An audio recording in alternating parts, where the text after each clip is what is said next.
Transformer la menace en opportunité, la cyberpaix est l'autre bataille à mener. L'humanité a tout à y gagner. Depuis Dubaï, dans les Émirats arabes unis, l'appel est à l'engagement à faire un monde sûr pour les générations présentes et à venir.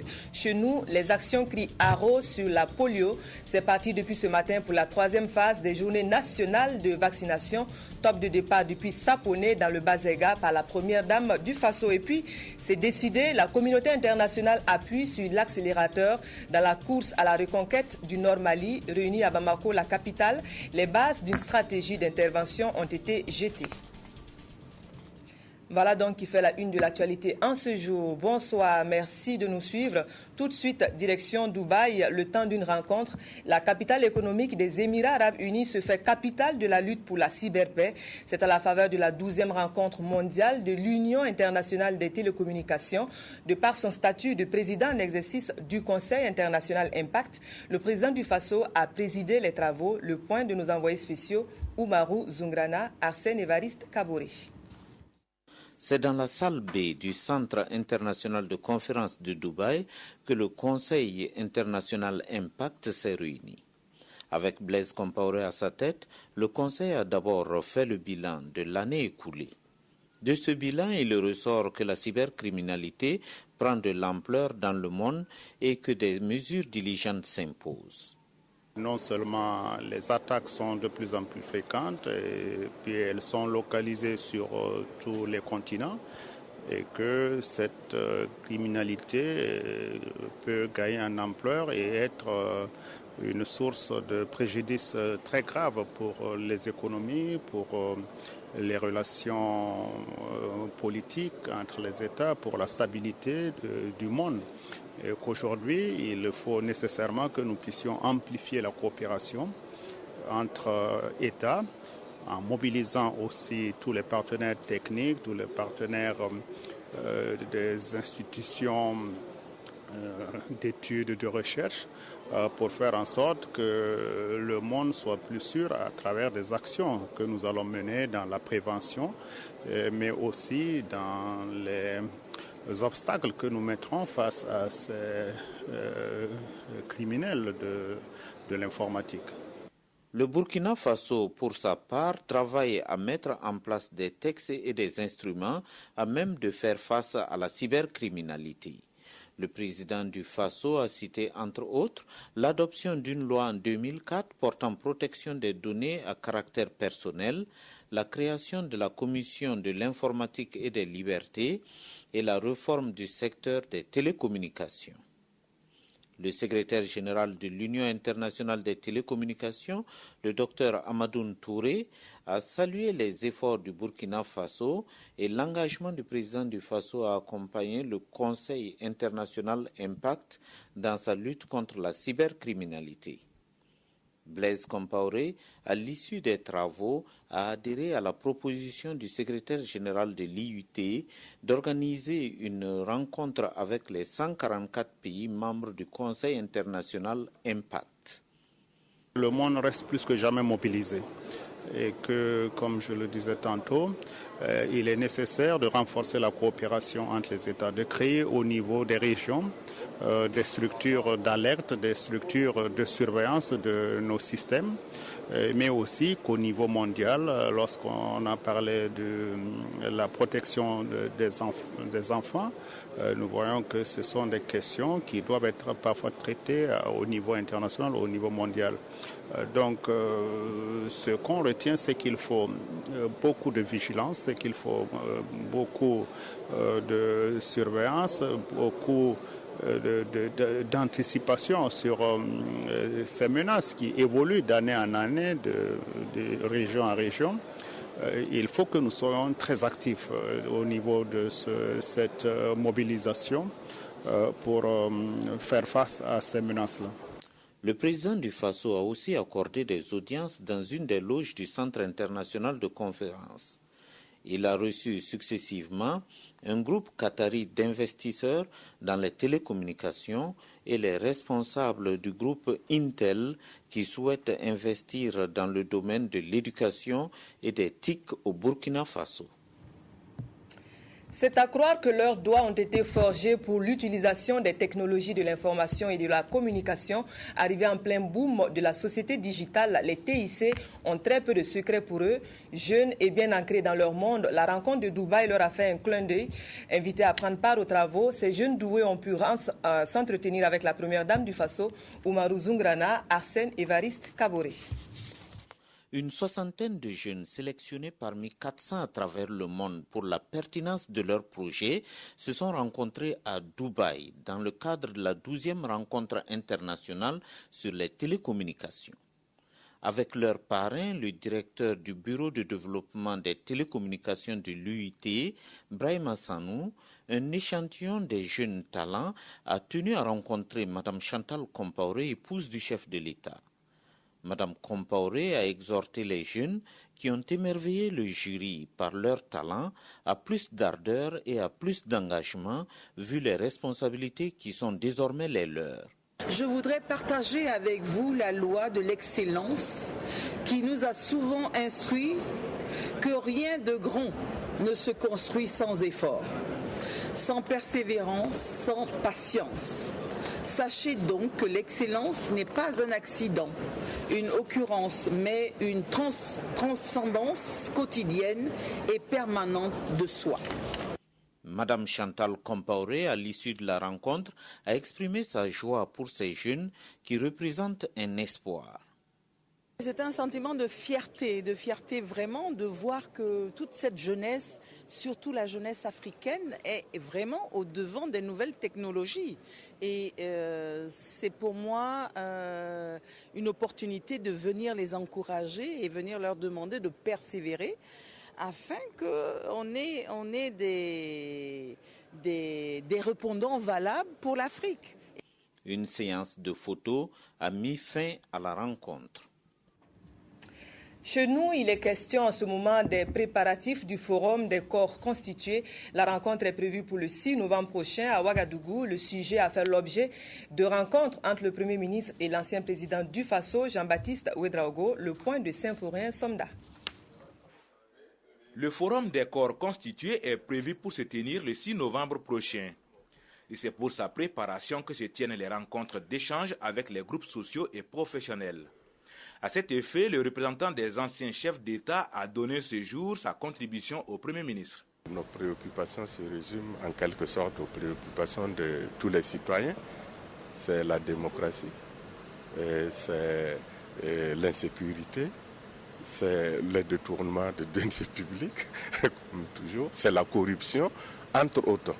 Bien entendu, il y a d'autres problèmes dont nous avons parlé, mais l'essentiel, c'est d'apporter notre contribution à l'effort que déploie le gouvernement dans sa lutte pour que les populations de notre pays apprennent à mieux vivre, apprennent à mieux se nourrir, apprennent à s'instruire et d'une manière générale qu'il y ait un meilleur pour chacun d'entre nous. Au sortir de cette rencontre avec le président Jean-Baptiste Ouédraogo, c'est la satisfaction. Nous avons été donc frappés par sa connaissance approfondie de la société burkinabé, sa connaissance de l'administration, des difficultés que nous traversons au quotidien, mais aussi au fait des efforts que nous fournissons pour améliorer les conditions de vie des populations. Et pour le Premier ministre, l'apport des anciens chefs d'État au Forum des corps constitués de l'État sera capital. Toujours sur le même sujet, jusqu'à cette matinée, d'autres corps constitués ont pu s'entretenir avec le Premier ministre. Le but des rencontres est de baliser le terrain par secteur avant le grand rendez-vous du 6 novembre. Les échanges portent sur les préoccupations et doléances par corps. Le point de la journée avec Nyakiteda. Bientôt, un forum national pour les corps constitués du Burkina Faso. Réunis à Ouagadougou sous l'égide de la cellule chargée du suivi de leurs préoccupations et avec pour arbitre central le chef du gouvernement, les corps constitués sont venus baliser le terrain pour une bonne tenue du forum. Ainsi, des organisations de la société civile aux institutions publiques et parapubliques, en passant par les organisations socio-professionnelles, les participants ont fait le point de la mise en œuvre de leurs préoccupations soulevées lors de la présentation de vœux au président du Faso. Carte sur table et sans langue de bois, ils sont revenus et avec insistance sur les préoccupations non encore mises en œuvre. Il s'agit entre autres de la mauvaise gouvernance, le manque d'infrastructures, d'équipements, des ressources humaines, de logistique, le problème de carrière des agents de la fonction publique ou encore la dégradation très poussée de l'environnement et l'épineuse question de passation des marchés. J'ai toujours dit aux ministres en charge des finances et aux financiers, nous ne sommes pas là au service des procédures. Nous devrons plutôt rechercher les résultats. Les procédures sont faites pour atteindre des résultats. Et on a souvent l'impression malheureusement qu'on met l'accent sur les procédures et on ignore les résultats à tel point que, effectivement, vous vous retrouvez deux fois avec des crédits que vous ne pouvez pas dépenser. Et ça, il faut changer cette administration-là. Changer de manière de travailler, mais en se fondant toujours sur l'équité, la transparence et la bonne gouvernance. En attendant, les conseils municipaux se renouvellent le 2 décembre prochain et les élus locaux se sont beaucoup apaisantis sur le sort des collectivités territoriales. Certaines préoccupations ont déjà trouvé des réponses. D'autres, évidemment, ne peuvent pas trouver une réponse séance tenante parce que c'est sur des délais qui peuvent être sur 1 an, sur 2 ans, que certaines préoccupations vont être prises. Par exemple, si vous prenez la question des transferts de compétences des collectivités territoriales qui étaient faites, mais bien sûr, naturellement, nous avons essayé de transférer certaines compétences, mais il reste que les autres compétences ne seront transférées que dans les années à venir. Selon le chef du gouvernement, près de 60 à 70% des préoccupations ont été prises en compte, toute chose qui réjouit les corps constitués. Il ne faut pas qu'on ignore aussi la situation présente de notre gouvernement qui considère un État où on ne peut pas tout satisfaire à la fois, tellement de priorités. Comme c'était un processus, en tout cas nous suivons ce processus-là en pensant que peut-être pour les prochaines fois, on prenant en compte progressivement toutes nos préoccupations. Le gouvernement, en tout cas, est très préoccupé par les problèmes de l'université et j'espère que comme ça, les choses iront bien les jours à venir. La rencontre préparatoire du Forum national des corps constitués se poursuit aujourd'hui même. Pour l'heure, gouvernement et participants de la première journée des travaux se sont quittés avec le sentiment de poser les jalons pour un forum réussi. Autre point de l'actualité, lutte contre la polio. La 3e phase des journées de vaccination est en marche. Il y a lieu de hâter le pas. Ce passage dure 3 journées à compter d'aujourd'hui. Sont concernés les enfants de 0 à 5 ans et la méthode n'aura pas changé. C'est le porte-à-porte. Fidèle à son engagement pour la cause, la première dame du Faso a donné ce matin à Saponé le top de départ de la campagne Salinana. Depuis le 25 septembre 2009, le Burkina Faso n'a plus enregistré aucun cas de poliomyélite. N'empêche que 2012 est déclarée année d'urgence contre la maladie par l'Organisation mondiale de la santé. Ce 19 octobre est donc le démarrage du 3e passage des journées nationales de vaccination, simultanément dans plusieurs pays de la sous-région. On a encore 2 pays, notamment le Nigeria et le Tchad, qui ont encore des cas. Et dans le monde entier, ce sont aussi le Pakistan et l'Afghanistan. Alors, on n'a que 4 pays dans le monde qui ont encore des cas de polio et en Afrique 2 pays. Ce que nous demandons aux pays, c'est de faire un dernier effort, d'aller encore plus vite et d'aller encore plus fort pour qu'aucun enfant ne reste sans le vaccin. Jusqu'au 22 octobre prochain et sur toute l'étendue du territoire national, la campagne de vaccination concerne les enfants de 0 à 5 ans. La manière dont nous allons constituer les équipes, les itinéraires qui vont être définis vont nous permettre de faire un ratissage le plus parfait possible pour éviter qu'on rate un enfant qui devrait être vacciné. Pour le bon déroulement de l'opération, la marraine des Journées nationales de vaccination revient sur son appel. Pour Chantal Compaoré, ce sursaut final doit définitivement bouter la polio hors de l'Afrique. Même les enfants qui sont déjà vaccinés doivent se faire vacciner pour qu'on évite des cas de poliomyélite encore. Surtout qu'on est sur la bonne voie. Et donc, il faut qu'on persévère. J'ai eu des informations concernant les frontières avec le Burkina Faso. Tout car qui rentre au Burkina Faso, descendent les passagers. S'il y a des enfants, automatiquement, ces enfants sont vaccinés. Et pour nous, c'est déjà quelque chose de positif. 2013 est l'année butoir pour l'élimination de cette maladie invalidante. Mais le Burkina Faso se donne d'ici la fin de cette année 2012 pour l'obtention du certificat d'éradication de la poliomyélite. Contre le sida, la tuberculose et le palu, les acteurs engagés sonnent la riposte.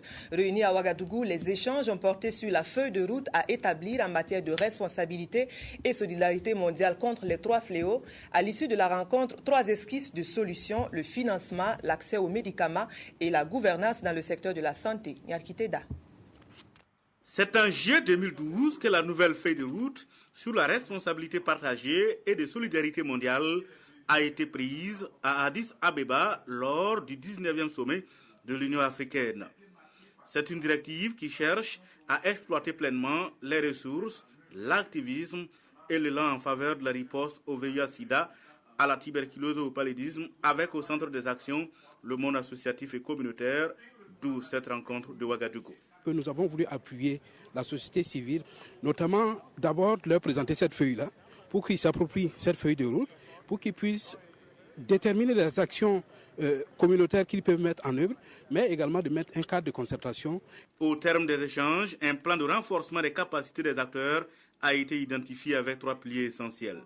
Vous avez d'abord un système de collecte d'informations qui doit nous permettre de savoir quel est le système de financement qui existe et quel est aussi le système de disponibilité en matière de loi, en matière pharmaceutique qui existe. Le plan n'exclut pas également le plaidoyer et l'engagement du monde associatif à accompagner le gouvernement pour être au rendez-vous des OMD, les objectifs du millénaire pour le développement, dont l'échéance est pour 2015.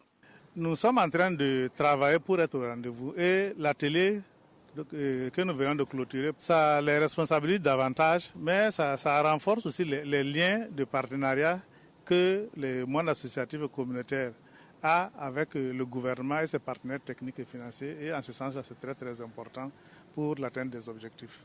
2015 avance à grands pas, le monde associatif ne compte pas décevoir. Le Burkina Faso sera au rendez-vous, car selon les acteurs, plus rien ne doit dormir dans les tiroirs. Les gouvernants doivent agir, le monde associatif avec. On a la politique de nos moyens, puisque nous avons les moyens de plaidoyer. Il ne s'agit pas d'argent, il s'agit seulement de stratégie, de repositionnement et d'interpeller le gouvernement que les chefs d'État ont adopté une feuille de route, mettons-la en œuvre pour le bien-être de nos populations. L'expertise, les ressources humaines, le monde associatif et communautaire du Burkina Faso dit les posséder et le communiqué final qui a sanctionné les travaux de Ouagadougou doit servir de leitmotiv pour la sous-région, voire toute l'Afrique. Intervention ciblée sur le VIH-Sida. Cette fois, aucun milieu ne semble assez étanche pour contrer le mal et les portes de l'éducation n'auront pas fait exception à la règle. Informer et sensibiliser pour tenir le mal à distance, les acteurs de la lutte reprennent l'arme de prédilection. L'intervention vise la jeunesse, scolarisée ou pas. Nathalie Kaoré. Les mentors sont des acteurs de proximité, des adultes qui jouent le rôle de conseillers des jeunes dans le domaine de la prévention du VIH-Sida et des infections sexuellement transmissibles. Pour bien jouer ce rôle de conseiller auprès des jeunes, ils devront auparavant être suffisamment outillés sur le VIH et sur la santé de la reproduction de façon générale. Il s'agit principalement des professeurs dans des lycées et collèges qui ont accepté de s'engager de façon bénévole pour être des conseillers des clubs de jeunes. On a besoin, aux côtés de ces groupes de jeunes-là, d'avoir des adultes qui sont plus aguerris, qui peuvent donner des conseils, qui peuvent orienter ces jeunes-là dans leur stratégie de lutte. La pandémie du sida s'est stabilisée au Burkina Faso avec une prévalence de 1,2% au plan national. Mais dans des régions comme le centre, où la prévalence est de 4%, les actions de lutte doivent être dirigées vers les jeunes de 15 à 19 ans qui sont les plus exposés à la maladie.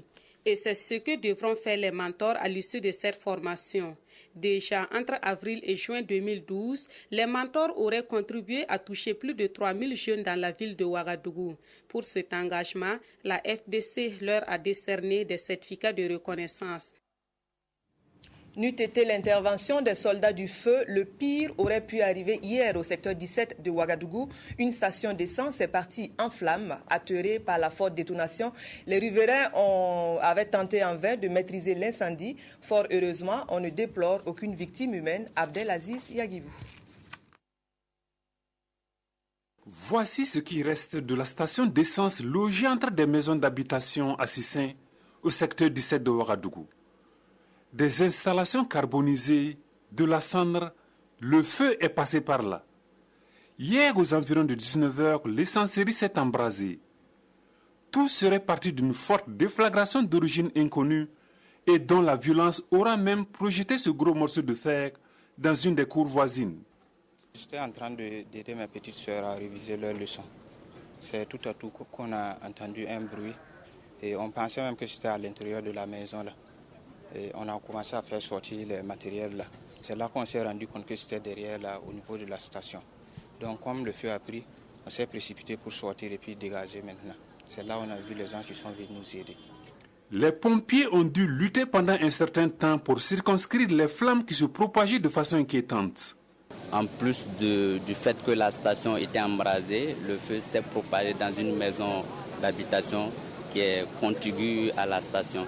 Et là également, les dégâts, on a pu éteindre le feu à l'intérieur. Il n'y a pas eu de dégâts, il n'y a pas eu de victimes. On n'a même pas eu un interlocuteur, quelqu'un qui était sur le lieu, à qui on a pu poser des questions. Donc pour le moment, c'est prématuré de vous dire quelle était la cause. C'est l'enquête qui va permettre de savoir si la parcelle était à usage commercial ou à usage d'habitation, parce que si c'est une parcelle à usage d'habitation, il n'y a pas de raison que la station se trouve en plein milieu des habitations, parce que vous avez vu les dégâts. Un sinistre qui relance donc la question du respect des normes d'implantation des stations d'essence. Les installations anarchiques représentent un réel danger. La lutte contre la faim commence en famille. Ce n'est pas une révolution, juste une façon de réhabiliter l'exploitation familiale qui, de tout temps, a assumé son rôle tant bien que mal. Face aux bailleurs de fonds et autres décideurs politiques, la Confédération paysanne du Faso a défendu l'argument. Peggy Ouedraogo. Le cycle de la faim peut être brisé dans le Sahel et les producteurs burkinabés peuvent éradiquer la faim et la pauvreté rurale.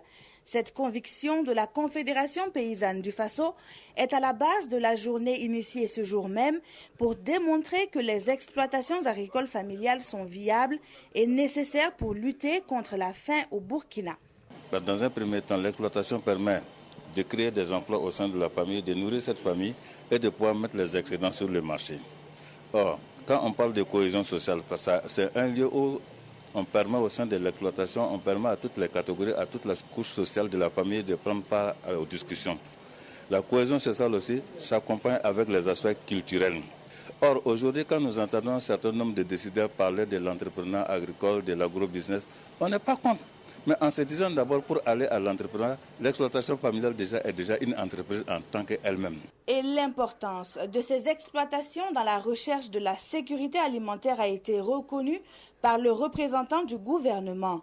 Des décideurs qui insistent aussi sur la nécessité de modernisation du secteur. L'agriculture familiale doit avancer, progresser en adoptant les innovations agricoles pour produire davantage et pour fournir aux populations burkinabées suffisamment de nourriture. Depuis plusieurs années, le gouvernement s'est engagé à soutenir, quelquefois par des subventions ou des aides, les exploitations familiales à accéder à ces intrants nouveaux, tels que la fumure organique, l'engrais chimique, les semences améliorées. Tout cela pour que l'agriculture familiale soit vraiment le fer de lance de l'agriculture burkinabé. Les bailleurs de fonds sont également interpellés sur la question. La Confédération paysanne du Faso veut démontrer à ces derniers et aux décideurs politiques, par des arguments et non des plaintes, que les exploitations familiales ne sont pas à occulter dans la lutte contre la faim au Burkina Faso. On reste sur l'actualité de nos champs et campagnes. Le gouverneur du Centre-Sud mène une tournée dans les espaces de production de Tangasgo dans le Naouri à Tambaogo dans le Zunwego. La sortie vise à encourager les producteurs de la région. Godefroy Bazi. De la patate le matin, du riz l'après-midi, un menu très varié était proposé au gouverneur du Centre-Sud. Maïmouna Tombiano a visité d'abord la parcelle de démonstration de culture de patates de Tambasgo dans la commune de Tiebélé, dans le Naouri. Une parcelle de 500 mètres carrés qui a produit une tonne de patates grâce au soutien du projet d'amélioration de la productivité pour la sécurité alimentaire, PAPSA. Cette parcelle de démonstration avait pour but de permettre un apprentissage des producteurs par l'observation. Et nous pensons que le nombre de producteurs qui ont été là, ceux déjà qui vivent dans la localité, qui ont vu la pratique, les bonnes pratiques enseignées dans la conduite de cette parcelle-là, nous pensons que ça va faire tache d'huile dans la localité. Chaque année, le gouverneur de la région entreprend une tournée d'encouragement des producteurs. Cette nouvelle visite dans le Naouri conforte les autorités dans leur démarche d'être aux côtés des agriculteurs modèles qui adhèrent aux conseils et techniques proposés par les spécialistes. Sans être nutritionniste, vous connaissez les valeurs nutritionnelles de la patate. Ça fait que nous devons encourager la production parce que déjà avec le PAFPA qui soutient la production, il fallait qu'on aille voir comment est-ce que ça se passe. Et nous avons été honorés, nous avons été très contents de savoir que les gens sont engagés pour produire de la patate. Après Tangasgo, la délégation s'est rendue à Seloguin dans le Zunwego pour apprécier le travail abattu par le groupement Oumtaba qui exploite un site de riz pluvial à Tambaogo. Plus de 41 hectares ont été exploités par des producteurs, en majorité des femmes, qui attendent sereinement une récolte de 165 tonnes, une participation féminine à l'atteinte de la sécurité alimentaire. Pour sortir de la misère, nous nous sommes organisés en groupement et avons sollicité l'aide des autorités pour cultiver du riz. Aujourd'hui, grâce à nos efforts, nous réussissons à scolariser nos enfants et à aider nos époux, ce qui réduit leur souffrance. Le site de Tambaogo a donc réussi à relever tous les défis en dépit des difficultés d'acquisition d'engrais de qualité ou du manque d'eau pour l'irrigation. Qu'à cela ne tienne, c'est un site modèle encouragé par les autorités. Aujourd'hui, la femme contribue. Elle n'est plus celle qui consomme, elle vient sur le terrain, elle participe au développement, elle participe au bien de la famille. On ne peut qu'encourager ce genre de choses. À Tangasgo comme à Tambaogo, le mot d'ordre a été « vite les récoltes et à nous la saison agricole prochaine pour de meilleures performances ». Dans la lutte pour l'atteinte de la sécurité alimentaire toujours, nos bas-fonds occupent une place à ne pas négliger. La preuve par le projet riz pluvial. La localité de Signoguin, dans le plateau central, a pu en tester les avantages. 150 producteurs se partagent 40 hectares pour le bonheur du consommateur. Tanga Kafano. Resté pendant longtemps inexploité, voici ce qu'est devenu le bas-fond de Signoguin V3, un village de la commune rurale de Nagrengo, dans le plateau central. Du riz en maturité sur un périmètre de 40 hectares emblavé en 2011 par le projet riz pluvial. Alors, le projet intervient essentiellement dans 6 domaines. Nous faisons l'aménagement des bas-fonds. Nous intensifions la production dans ces bas-fonds à travers sa mise en valeur. Nous appuyons les producteurs pour la diversification de la production. Pour cette campagne, il est attendu une production de 120 tonnes de riz, soit 3 tonnes à l'hectare, et les bénéfices, les 150 producteurs en savent déjà quelque chose. Cette visite se veut un moyen de vulgarisation des bonnes pratiques agricoles. C'est d'inciter les producteurs à augmenter les superficies cultivables en essayant de présenter ce qui est bien au niveau des producteurs qui ont déjà adopté nos principes et qui acceptent en tout cas mettre en valeur leurs bas-fonds agricoles. La cérémonie a mobilisé les autorités régionales et provinciales en charge de l'agriculture, les représentants du projet et les populations de Signoguin. Les échanges ont permis de sensibiliser les producteurs sur la nécessité de s'impliquer davantage dans de telles initiatives et à ces derniers d'exposer leurs doléances, parmi lesquelles l'extension du périmètre emblavé et la réalisation de puits maraîchers pour répondre aux éventuels caprices pluviométriques. À l'occasion, les producteurs ont également reçu du projet riz pluvial une batteuse et ont fait l'expérience d'une décortiqueuse mobile qui pourrait être mise à leur service.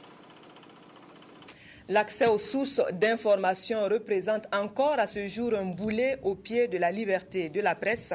Ce sera l'une des barrières à lever lors de la journée du 20 octobre. Une fois de plus, c'est le Centre Norbert Zongo pour la liberté de la presse qui sonne la mobilisation. En attendant le jour dit, des ateliers se tiennent en guise de préparatifs. Abdul Rasmane Zongo. Ce 20 octobre, dans 24 heures, est célébrée au Burkina Faso la Journée nationale de la liberté de la presse et le Centre national de presse Norbert Zongo organise à cet effet une série d'activités dont des panels. La thématique centrale est la problématique de l'accès aux sources d'information par les journalistes.